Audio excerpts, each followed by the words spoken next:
All right, so today we're going to do a deep dive into something a little different. One of our listeners, Ang, sent over a blog post about their experience at a book festival.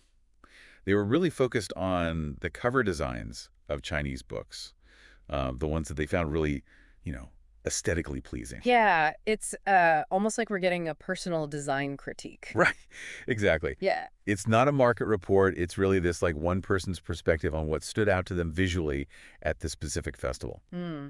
But it's kind of cool. It's a unique view, I'd right? say so. Yeah. So Aang specifically went to the festival. Like that was their goal, to go and find some like visually striking book covers. They weren't necessarily looking for like specific authors or genres or anything. It was all about the aesthetics of the covers. Makes you realize, I mean, that first visual impression is so important, right? I mean, you might not even consider the book if the cover doesn't grab you. Yeah, totally. And you know what's interesting is the main takeaway from their notes was that there was this big trend of minimalist style covers, Mm. like lots of clean space, simplified layouts. They even had some photos in their blog post, Hmm. to illustrate this. Hmm. And they kept mentioning in the notes that this minimalist approach, it really focused on two things: typography and photography. Yeah, so like either they'd have this like really carefully chosen font, as the kind of center of the design, Right. or they'd use a really powerful like single image. Yeah, like just one strong image. And Ang even mentioned wishing that they had more time to like explore and document more of these designs. They seemed really into it. Yeah, that makes sense. It's like when you see something you like, you just want to see more, right? Yeah. And now here's the twist. Get this. Despite being so drawn to these minimalist covers, Aang didn't actually buy any books at the festival. Oh, wow. So the question is, why not? Right. Like, why didn't that visual appeal translate into a sale? Well, they gave two possible reasons. One was that, you know, nothing beyond the cover itself really grabbed them. So the content just wasn't quite there. Yeah, maybe it wasn't what they were looking for at the time. Who knows? And the second reason was that they were, trying to curb their tsundoku. Tsundoku. Yeah, it's that Japanese word for like accumulating more books than you have time to read, which I think a lot of us are guilty of. Oh, yeah, definitely me.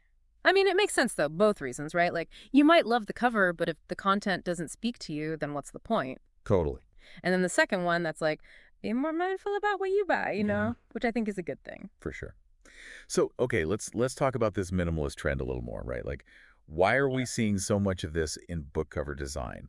What do you think it says, about our tastes or what it communicates? Well, I think minimalism in general in design is all about like clarity and sophistication and focus, right? Hmm. Like in a world where there's just so much visual noise all the time. Yeah. A clean, simple design can really stand out. It's like it doesn't need all the extra stuff. Exactly. It's like it's saying, the content is good enough on its own. Yeah, it's confident.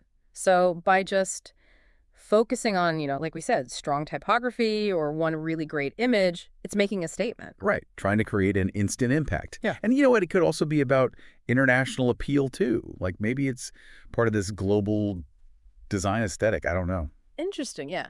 Okay, so to recap, right? What we got from Ang's book festival observations is this trend towards minimalism in Chinese book cover design. Yeah. A lot of emphasis on typography and photography. But even with that, strong visual appeal, Ang decided not to buy any books. Yeah, maybe the content just wasn't there, or maybe it was that tsundoku thing, right? Right, yeah. So it's like this really interesting look into like how we react to book covers and how what we see doesn't always match up with, what we end up buying. It's more than meets the eye. So here's something for you to think about.